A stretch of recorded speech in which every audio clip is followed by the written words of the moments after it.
Thusim khat anangai kin hitin thusim in ngai diu hi a hi le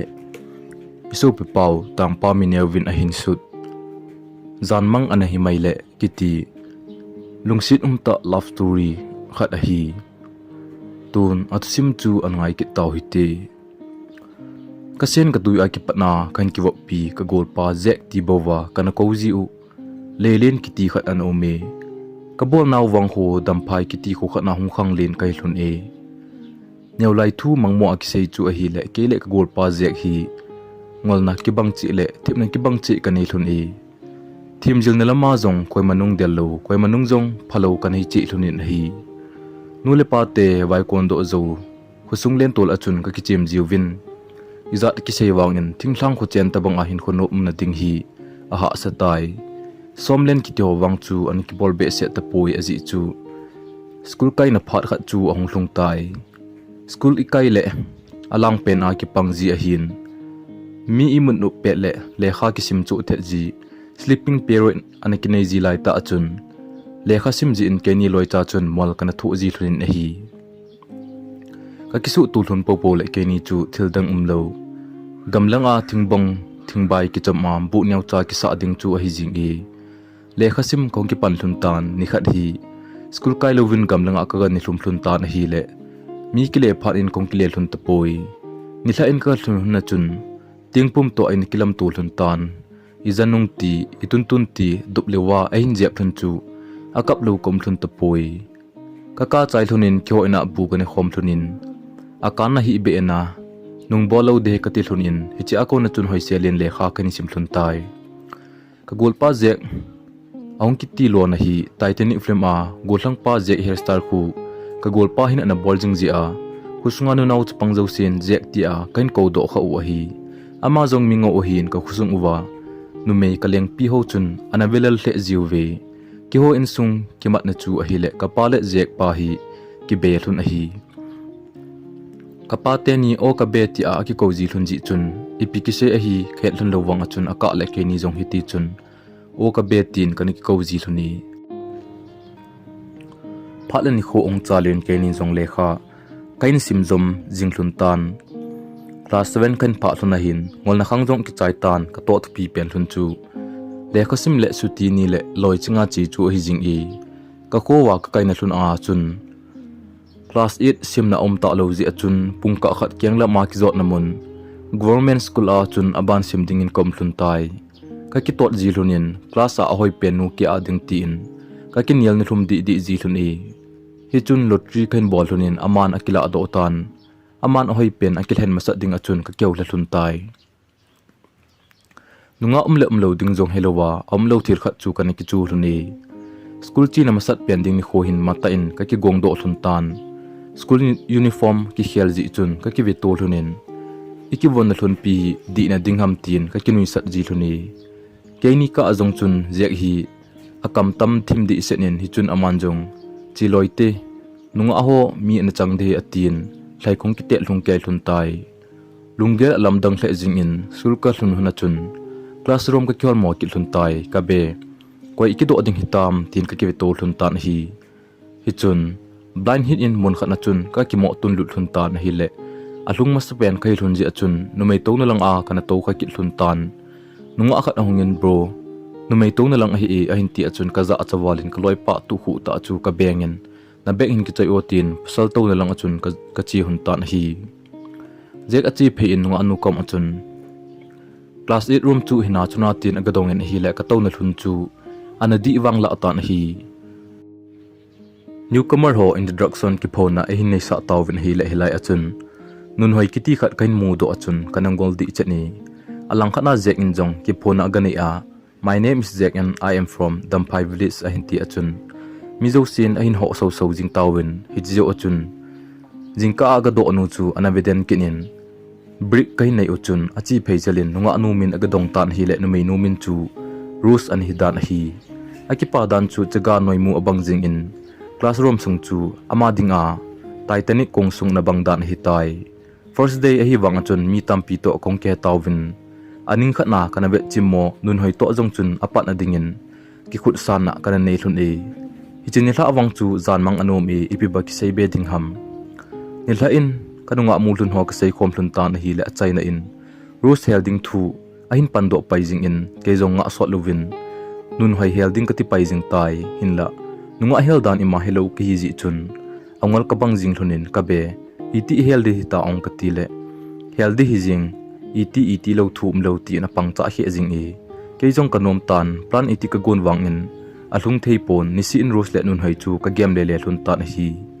apat di dan ai theimong mong pon lakhat tabang chu ka kimo vet tho ve amel ki mu pele aza cha ding ka ki chu ji thunin omlo ting la ka ki tai mo to ji thun in ai cha ko sunga hang ki sei bep hu kai thun e nikhat vai ge thim ta ka chi thun le get my a ai kat khat kamu in ka vet le Rose ai kat an hi chun anei lo pa kloi pa ka pi la ki pa dan chu hi chin lampi an sim ding hi atin Rose o khale le jing in alang khana Rose yong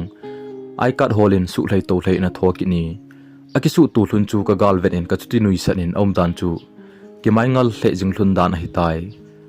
lakhat zola ahin khongke to jep jep tawin chule keiding a ki zen na ta khat chu Rose let nun hoi zong ong ki wop do thunin nun hoi to zong chun gole pai phata in khong do tawve stal de ni loi chin ni le kom chen ho ka sei ji thunin ka sun nui ji thun e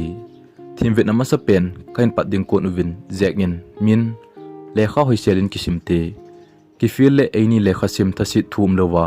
Rose te ni loi cha in eimu new hlun ding a hi tin a sei in ke ni zong lekha sim kong kite tho hlun tai min exam zo pha le Rose sol ta te na nangap mem a hin ti azun kin jong na pass le na ki help pinan te ka ti la hung no min hi chini kho akipat na chun ama zong lekha bo a hin boi pi ka mu achun Rose alung sit le adei dan ho kain hedo pai jing the e exam pat ding ko na hin khat ve Rose ko ma Rose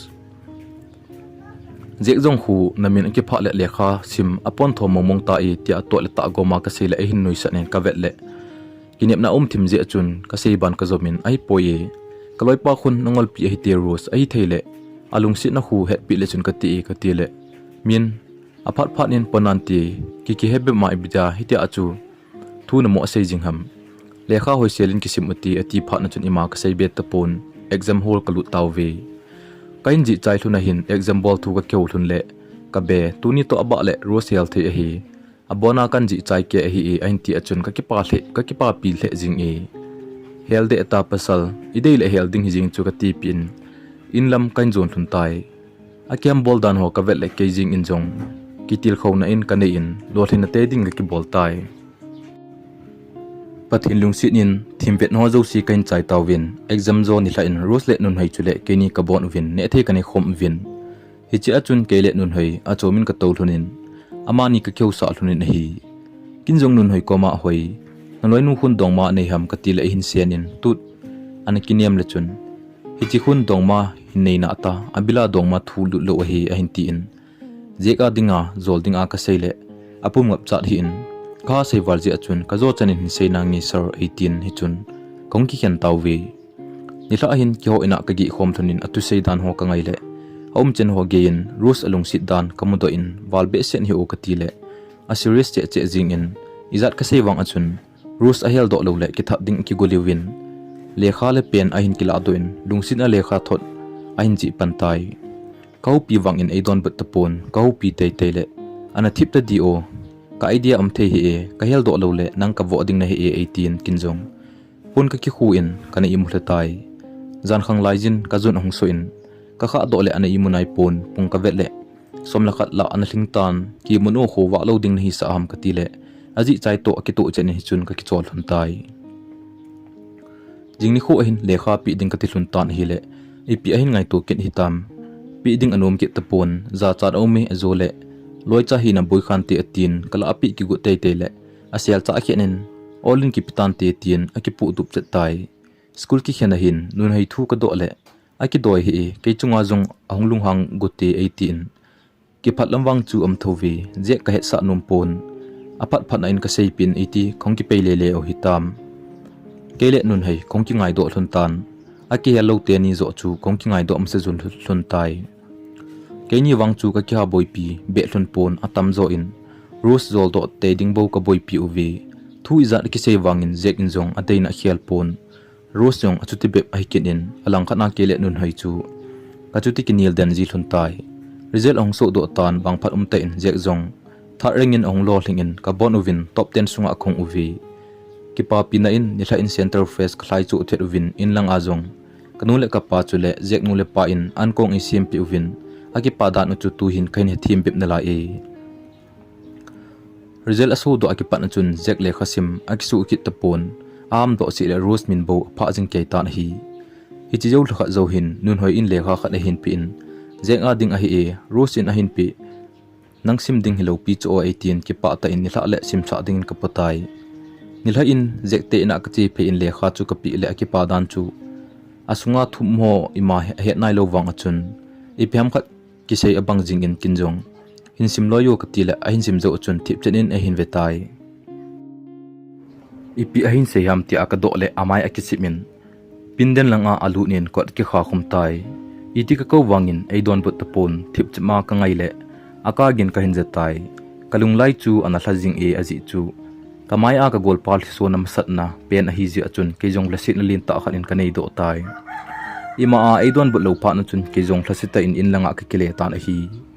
jingka in school kai ding ti aka ga tep le nom tapon ipi momong ase ham ka ti le ale kha thot chu e hin pi in kasim tan hi le rusin dongma dang anei thule haimil dinga a hin vai la na thu jing bo hin sei chu kasim do tai kalung anavalin lunghan na zo in ka chutan pasal pp hi chpe wa na thlisu ham ki gongta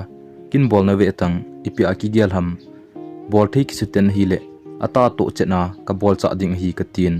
ada ado in ka kai do in school lam kain zon hlun tai school ka hlun hluna chun rosle adong pa ki zui le le ka mu thuna chun jek mai so ka vet le ki toy tapon ong thli so ki gutan hi le ka dai nui kin in hi chun classroom ku lut hlun tai nithum ke in angoi thlajing in ke jong kin jong ka do zo tapon a hi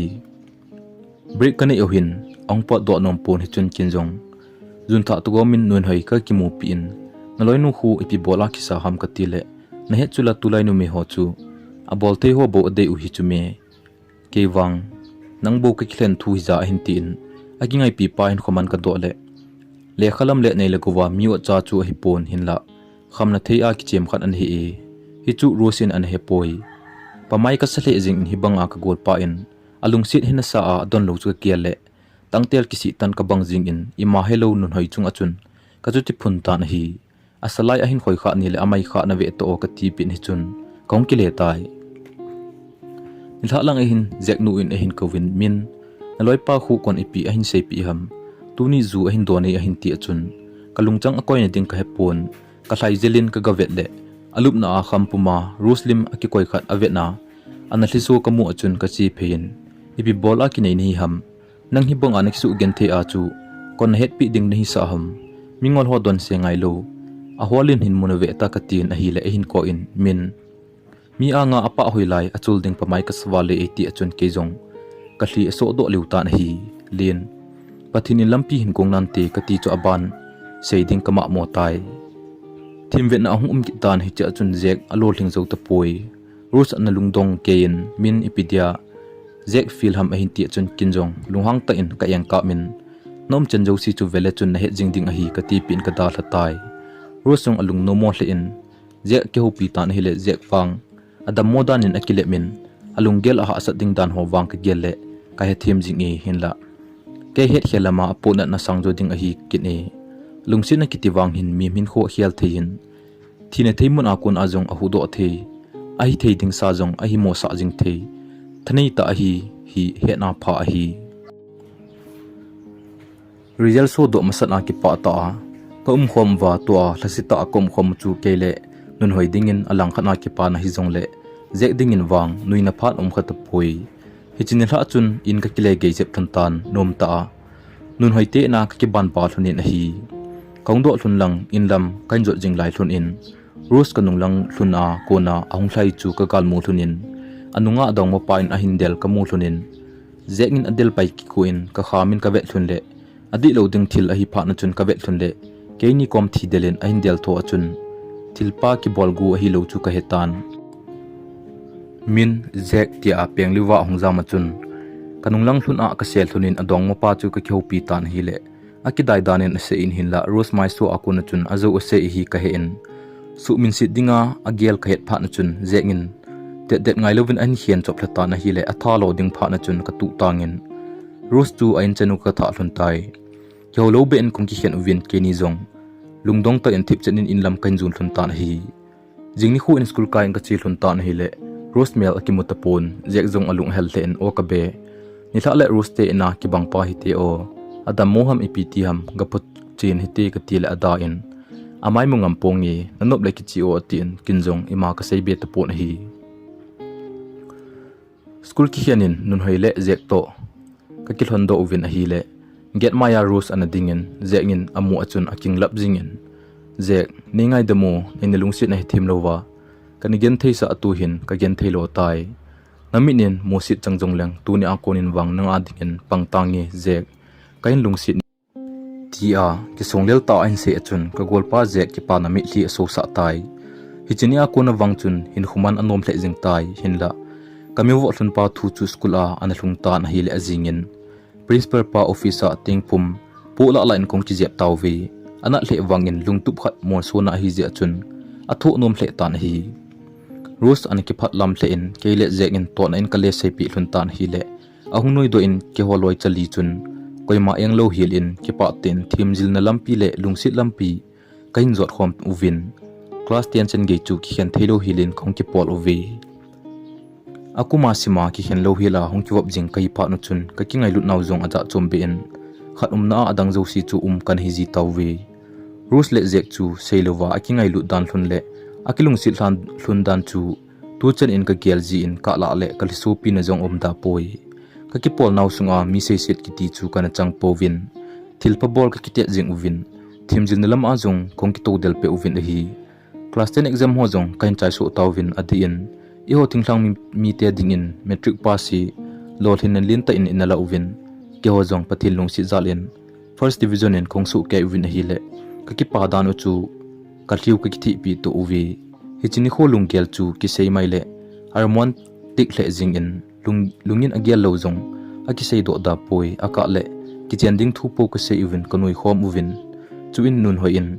tuni inui dano hi aga umna ta atin aki sei yosi chu to nan ka kila ovin kanoi khom del dil uvin aban hi lamka tur pi a semding le kyo hlatau vi nu le pa ki pana sei chem hi poi cha te lol thin a chun le zo mai thlai na wang aki dam hoi hoi jing e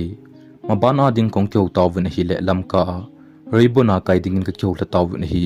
hi chun a jing ni kho in Rose te na khulai leng in ka chi thlonin nun hoi ka pui pa thlun tai kachi tawin a hi le high school la ya kana vo thlun pa chu Rose te na ana towin Rose nu to chun an ki howi kakimu tu chun meisi pa la la ki kujing in kamit u chu thalchang hele mi za ram khat wang thi te ding dan a hi dan chu hi chipa amin kamden chun Rose te to in sung kinai cha an hi danu a hi Rose nu min ha ki su be pon khutu be se nin jong e ho pi po wi Rose to ka kyo uvin a hi le ama wang mundanga kai ding in a ki sei tan hi le no mo ka sele jing uvi in la nule pa tu pe pel thei kom de kit po vi ama wang na chi akingai lu na hla so lo ding ki tim win hi class 11 kan simpan tawin mon chom chi a kai ka hi ji uchun anop na ki bang tapon ke zek chule nun hoi bo ka hi phat win anop na cham kim zo tapon hi aka le nun hoi zek dong madan in om ji in kloi pa ki pa na ding bo ka bol hun tai ki khen ting le kinga to ji win a chom lamin ki sei jing le class 12 chan ge ima boilo hielin lekha kain sim jung tawin a hi kyom tho ta in hin kho kamang win kilung sit na jong asang che che abang jing e class 12 kan sim kumo bulte February hla ni kho kha na hin Rose birthday hi tan kyo jong so mai ki kima len khom ding ka ti tawwi holiday ma hi je chun pa nga ki moto ding in kom tawin hi ni thei tampi ka siam bin kyo thum chunu ka nga tawin jek jong wedding rings khu jam khat chu akipo in kiti pi ding atitai lungel bang hi zo ta poi Rose mel moding in ta po na hi le hlathi de in lam kan zon tawin hi nu mo ka sale jing tawin adi sin jek chun a hli ani ki thi liwi asul kai kompio hat ka dong tawin hi le kamlin to ki thlondo danin a sei tawin jek in aza do chun a hole paitan kinjong anung ka zui pai jing in a hi mun khana an to khom thlun tan Rose in ehin gal mu thlun achun akisial tan hi le jek in seiding a hetapon kamlin wang aki thit mangjel ki tan hi chun kinjong Rose ko ma Rose lalung sit lo jong le phaten hado tango hibang ami eng bol ngai ham gancha ki bol na ding in jong ka de hi nakisa na hi phat khat lewang nanup sa na a hi ding ka ta san poi ka ti pin ka chi thun tai ipilunggel hitam Janmang Himai le ka tingei ji kaloipan khapna thei a hin bor zum kit tan exam ko na hi kit le ka thlu satan a hi ke le kha ka boi pi ding ham ka golpa ka boi pi ding ham ti chu kalung a ki kaliu jing tan hi ke ding in thile hin ki khen ka ding ta bang a hi tan hi pha sin le khasim ding ka zol jing tan ka la le bo them khat ave jap ji tan hi le ama khoding ka gel chu ke jing jong ka bing lu tan hi khat ve hi ros in le kha a hin thon en ka sim thun tan hi le ngaidam a hin thum min ajing in akimoto thun tan hi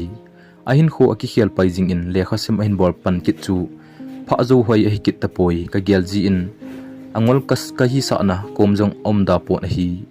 pha na hong chi in thimbe na phat ong lung kit tai jingka si le pathin ho una ka ki thon ji thunin jek taw na man chu ka ngai ji le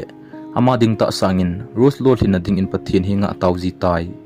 ka exam center u ki bangin pha sin ka ki muto jing the win ka le khasim dan ho ka ki dong to ji win nom ka set ji le we thim vet na ki chai tan result pot ding chu ka nga jing taw we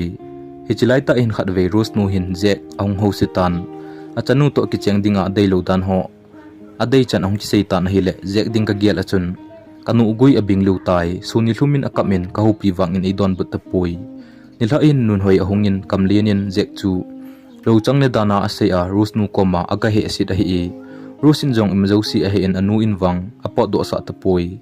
jingle jek to akimoto ding ati e anaki gong thuno e hung ti pin ka akile pai tai jek ka sei pile rusmen aza chun akana abang pai tan jing khuwa ka chu anga le jingin a hi jingkol ki wa solama ni sa en ni ko tha ain polu na chun jekle rose mu to ni ko tha kha chu ong hlung ki tai aki mu tu hlona chun mi thilong pumin aki koi thlonin I ti ong kyo thlona hitam lung tup mo so ding a hin ti hona chun kalung adong hle tan nun hoi ka vet le ma jung chuti ma chun adong khi ki tan hi upai le te ka tiwin aso so su jing hen tin ke ho ina khong taw ve jan khuzin hi pha na chun nun hoi jong ki le nom ta pon ahun ki hei le in ka koma ten ding in ong ki sei le kit tai ma jong ni khat sungin ki ho loi chali chun lungtup mor so na chu kai nei taw win hi kanu chu alung adong walin seiding helovin amo anu in kapa wang ki se boi le jing tai aji chu kin ni chai ding hi je chun a thlo saliu tan hi ajing ni kho in nun hoi te na ki phongin ka chi taw win hi le pu te in ngai lu tai na in liam win ki pa ta in kong ki le win abanin in phalovin ruste in ka zon pai pai taw win hi Rusle anu akimu tu thuna chun kipa na mai so jing akimu in a hi le lungmon hlamon om hle jing a hi in sunga kalut ki gu tawin a hi le rus nu in ipinong ki bol ki gu no ham ki le tawin ka chanu in ong thun le apha hi tai 80 pi tawin a hi le zum le za char om hle e hi chun je ka taw tho tan happy lungsi ten rose nei phal pi o kain kho adinga ki pui ka ji a hi tai atin rose ko chu atu cha he tan a hi le a hin bengin ipi akigial anangin kachanu khut na tu ham no ta bangzu le sa kham na the alom hodingin kachanu phalnai sai pong itin rus akai lu nen in sunga lut pi tai je achuti lu sotan ka bon win ki mo ve to thawi rus in window akonin ahin ka in ani thun achuti ki ka thun tan hi leiset beini abang tan hi heo neida thla heo nanga ding bo ka hi etin rusung kap den tan now nada lapongi eni ki khen the hi poitin window a akeu thun jong chu anu in ain he do kit pha na chin window zo si kha tup chenin husa akiza thei ta poi seiding ka heta powi kap na cheuwa ka thi ga ki the tawin hi hi chun je ka zolin ka be hungin kle ta te ebidia chabang banga na kap na hi ham nanga hi tho tho ding a hi ka ti a ka zol wanga chun ada cha hin ru saw lovin hung ki le pongi ipi ka su khiluma ei kai hen diu ham hi thei pon ti atin ruste in mai achun achuti ka ta na hi ka zoljing tan a hil achai chain en in langa kain puido tawin a hi hinla anle tui ima ane ta poi akap jing tan rustin alup na akona chun rus aku ko jing tai keizong kalung adong wal tan alang khana klai jong na hle in a hi hi chun nun hoi in bulme in si min sa ko hun jong chu anenom ta pon rus saulun imani pongye tin apang cha khia tai rusong hitima achun anu ang sunga chapang bangin akap kap jing tan a hi jekle rus kilung si thu simwang leisi na se khop set nin ka gele he ding kha chu cha nu mei tampi se na hi nu in cha angai lut war ji jong hi nom ji e jek jung chu a thing sel a se ding in khamna thi a ki chem pasal hi pon kana kina api pawin ana he asit ji a rus nu in mi min a jong amu lo izat ki sei wanga jek ding a rus a phal num lo chu a hi izat ve ka tawwa ka sei wang chun eisan pi te powin kinung chi win nong vel hong kit po lo ti in eiga cha hi tawin hi le ka sei deu tampi sei thelo in kong ki le ji taw ve hin la jek wang rus ngain ata sa jong bet the hi te pon rus jong aki khel he jing ta na hi ke ni nu pa jong bal thei chan ka bol thon wangin lampi om the momong ta poi ka be jingle rosung ding hitai kam khat cha hi jong le ga ani oti a an ding a ka zol wang vin aki doi ta pon jek nu jong amo li so den tai jan khowa zolo sun kho to ni hlum zo tlovin ros le jek khan kho ding gel nan mai mit ka sing thei ta powi ani kho chi dung zu in jek jong a hi su che che tan a thal sam le tan iti ka hlep dong mong wa vin ali atang thei ta pon hi ji chun ke jong ka gel le ka wo jong ahung na in ka kondo tan ros te ina ka ki tom tai na chanu chu pi ana gerwa ama ji ami khat hin kho beijing ding ham hin kho hi na ho sim sa na dei dei wa na lo thei wa na gelo ham wa na le in na hin viau hen wang phat na ki tin mu povin te tin thu tam pi ka sein a hi le again mai u kain pha ko na hin rusin a window a kon nen umin ti in a thi pumin le kha khat hin sep doin amel ka mu achun kalung akidang hlei ana gong hle tan ama jong poldowa ta sa jing jong vet molewa ane dan hitai in kalhunin lekha chu jek peter win keiman kasim tan hi le hitin an hisuni hin kho a chen khompedia ka thlen ke u jek damla bina nom ding ka kine me heu kewang ni dan kha jingjong nang ka hin milpon nangayin kain kho hi thi le hin ki ka ding ka bang tai lungsit gen thei ei ni lamphung zolo dia chungpathin lai tan hi hitam heu chunle zolung mozin ei ni zar khom thei lo ding hi jong la hen nang be in kain kho hi atisa hi jingin natisan changsa kai tai heu leisit na ki hen jong la hen lagawa wang hing khom jing hi te heu ven kalai cha ge hi jong le nang adia hingding ka hi kain simchai achun lasit nan kademin amani kilung sit lo hilowa anu le palung gel moji a sit le chunga kilung sit jek le ros hen na su chu ka gel le kapona le e jek ka musa numpon ka koi thimbe tai lakha zovela hin ka inwa chapang khat ahungin jek chu in mai a to hin ke in sunga ka hi chu pang pa chun lekha khat hin choin jek chu apitai chamkhat zovin in mai langa jek ka gin ka hin jata na hi le kalung adongin kaga hlai do zelin athil choi chu ka ven hi le o he janmang himai le kanom tange ji rusana khang kilha na dinga lekha tep na hung kinei chu hi tai jek li so na chu tu ne chenin kalung min in kamuzin kalungin apazo him him poi phat ati a amil je ding hitam katilaya akana ding ahum kit chu ka gelle kalung thim akoi na ding ka hetapon ke jong ka kap jing tan hi karum sunga ka chi in ka kap tan iti a jong hibang awang sin ni ham tin kloi pa ka ka pi tai jek jong arum sunga ahum kap tan ruslim akikoi khat na hin la do in boy neida tha ngam jing ham kahin laya vui mang ding nei ti hitam o hiti dia ikiti mong hinam thu zu ponge boy nang ngai mil ding wang ka gel mo e hong kilen atin akinu den jing ta na hi ahu sa chu ka nga in ke jong ka kap den tai kin jong an ne tui don ding ka don ta pon ima seipu lo helen ka den tai kaneu akuna gen thele nup sa na lampi ka hin jot khompi ka gol pa hin hibang gen thele pul do na thu chu ke ding in jong gen thina lin ta hi e zan kho so tan lon hli pumin hun chunga zal ding in kum tawwe zan khang lai ka imot ob lai ta in umin hung loi zo tia e hin ko chu ka khang mangbang in ka za in ka tho do a ka ngai le nun hoi ka gin a hi ka he na chun ka hlai do gang chil tan aka na mun chu ka ga vet le o he janmang himai le ka ti jin janmang ding in jong ka dei poi ka golpa jek chu alol a khaw ki hi in a hai nu anom ta poi lungel ji helowin angol bangin ka ven ka to den tai kanunga jek nu chu aha ka walin ahai samdeu tan ke jong kongking do in ka vet na chun amai ho adup tai lin hiti ding bi ma hung peng ni ham idia hebang awang sin hi hamo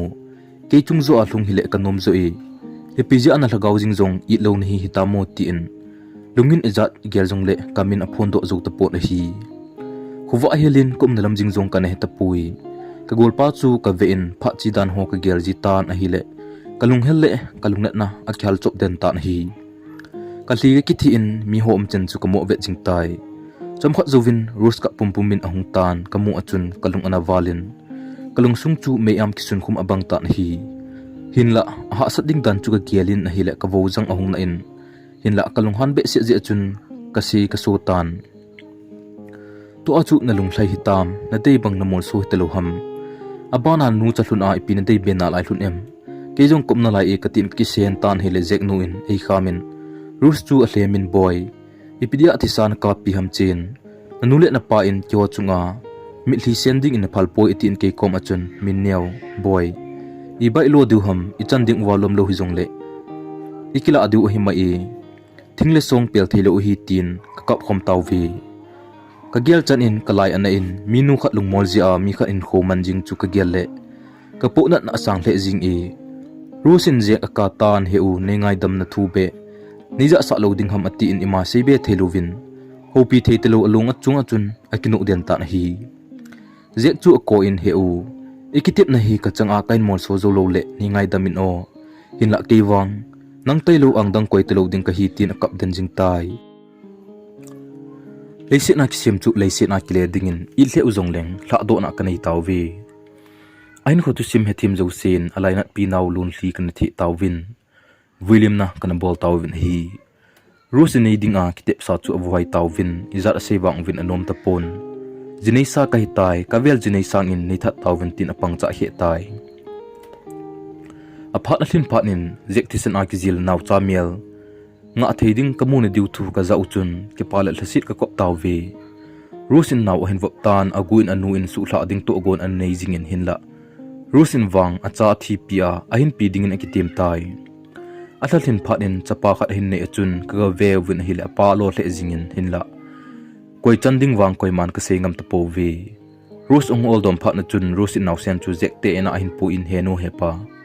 numei za chan hello win nei gel hi win hi chinaw cha hi ko jek tisan akizil hi ji in kema numei ang sunga om theidin ka gel poi hepa natisan uhi kila tawin tin ka pumpumin ahong taw tai hi chun jek nu in a hlemin boy nu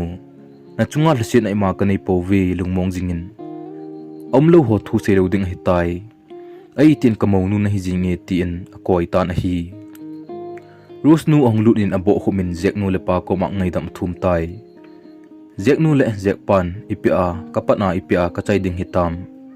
ka chanu ka irwal ja hi chan thil an su kha hi ka se dinga lom lo hi jong le lungsi ten ka chnu rosi jek te hi jong le namo nu hi sa chu namo nu thlun ding in avelin neila pi thlun te te in tin taw tai jek nu in adon bonin kamau nu chu i tin ki hon ka pampai po ve idia hita chu thu na se jing ham rus nu su hilna ki NGAIDAM tu chu ho Christian te ikinu hi tin ki NGAIDAM uve insung ki pana anom khalo insung chu ki pana tha ong thlung tan wangbo na lo pi ta ong thlung tan hi